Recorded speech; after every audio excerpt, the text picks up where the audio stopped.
সংসদের 14তম অধিবেশনের প্রথম বক্তব্য রাখবেন মিস্টার দুলাল। মাননীয় সদস্য, আপনার সময় 5 মিনিট। ধন্যবাদ মাননীয় স্পিকার। মাননীয় স্পিকার, আমাদের এই বাংলাদেশ সবুজ শ্যামল প্রকৃতির এক অপরূপ লীলাভূমি। এদেশের বুক জুড়ে বয়ে চলে পদ্মা, মেঘনা, যমুনার মতো অসংখ্য নদ নদী। মাঠের পর মাঠ, সবুজ ফসল, দিগন্ত জোড়া ধান ক্ষেত, আর পাখির কণ্ঠে জেগে ওঠে এই বাংলার সকাল। কিন্তু অত্যন্ত দুঃখের সাথে বলতে হয়, এদেশের সাধারণ জনগণ আজ ন্যায় বিচার থেকে বঞ্চিত। মাননীয় স্পিকার, এই মহান সংসদে আজ আমি 3টি গুরুত্বপূর্ণ বিষয় নিয়ে আলোচনা করব, যে বিষয়গুলো অবহেলার কারণে আজও আমাদের দেশে উন্নয়নের ছোঁয়া পায়নি। মাননীয় স্পিকার, প্রথমত এই দেশ ধ্বংস হওয়ার একটি গুরুত্বপূর্ণ বিষয়, সেটি হলো অনলাইন জুয়া, যেটি কিনা এদেশের কিছু শিক্ষিত চুরিদের মাধ্যমে আমেরিকা, চীন, রাশিয়া থেকে পরিচালিত হয়। বাংলাদেশ থেকে বিভিন্ন ওয়েবসাইটে খুব সহজে সাধারণ লোক এগুলা খেলতে পারে, বিভিন্ন মোবাইল ব্যাংকিং এর মাধ্যমে আর্থিক লেনদেন করে, যার ফলে আমাদের দেশকে আর্থিক সংকটে ফেলছে। এমনকি কিছু কিছু ক্ষেত্রে দেখা যায় জুয়ার টাকা জোগাড় করতে যুবকরা বেছে নিচ্ছে চুরি, চিন্তায়, খুন খারাপি, যার কারণে প্রত্যেকটা ফ্যামিলিতে আজ অশান্তি বাড়ছে, মানসিক চাপ। মাননীয় স্পিকার, আফসোসের ব্যাপার হলো এদেশে শুধু জুয়ারিদেরকে ধরা হচ্ছে। যারা জুয়ার সাইট চালিয়ে অবৈধ টাকার পাহাড় বানিয়েছে তারা ধরাছোঁয়ার বাইরে থেকে যাচ্ছে। তার কারণ কি জানেন? কারণ হলো তাদের সাথে জড়িত এদেশের আইনের লোক সহ বিভিন্ন এমপি মন্ত্রীদের মামা খালুরা, যাদেরকে আমরা দেশের উন্নয়ন করার উদ্দেশ্যে বিভিন্ন চেয়ারে বসাইছি।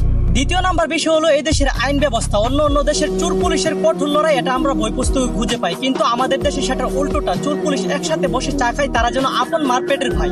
আপনি সাধারণ জনগণ, আপনার জন্য এদেশের আইন হয়ে যাবে কঠোর, কিন্তু আপনি টাকাওয়ালা প্রভাবশালী, আপনার জন্য এদেশের আইন হয়ে যাবে হাতের পুতুল। অন্য দেশের অপরাধীরা আইনের হাতে গেলে তারা তারের মতো সোজা হয়ে ফেরত আসে, আর আমাদের দেশের অপরাধীরা জেলখানা থেকে বেরিয়ে আসলে আগের থেকে ভয়ঙ্কর হয়ে ওঠে। কারণ এদেশের জেলখানায়ও মিলে বিলাসিতা, যদি অপরাধীদের কাছে থাকে টাকা। আর যে দেশের জেলখানা অপরাধীদের জন্য বিলাসিতা হতে পারে, সে দেশ আর কতটা অপরাধ মুক্ত হবে সেটা আপনার আর আমার জানার বাকি নেই। মাননীয় স্পিকার, সর্বশেষ আমি একটা বিষয়ে কথা বলতে চাই। মধ্যপ্রাচ্যের আকাশে কেন বারবার সরকার পতনের স্লোগান ওঠে? কেন রাজপথে নামে হাজারো মানুষ? কেন জনতার কণ্ঠে উচ্চারিত হয় পরিবর্তনের ডাক? এর উত্তর খুঁজতে খুব বেশি দূর যেতে হয় না। যখন কোন শাসক জনগণের ভালোবাসা এবং বিশ্বাস নিয়ে ক্ষমতার চেয়ারে বসে, কিন্তু ক্ষমতায় বসে জনগণকে ভুলে যায়, তখনই শুরু হয় খুব।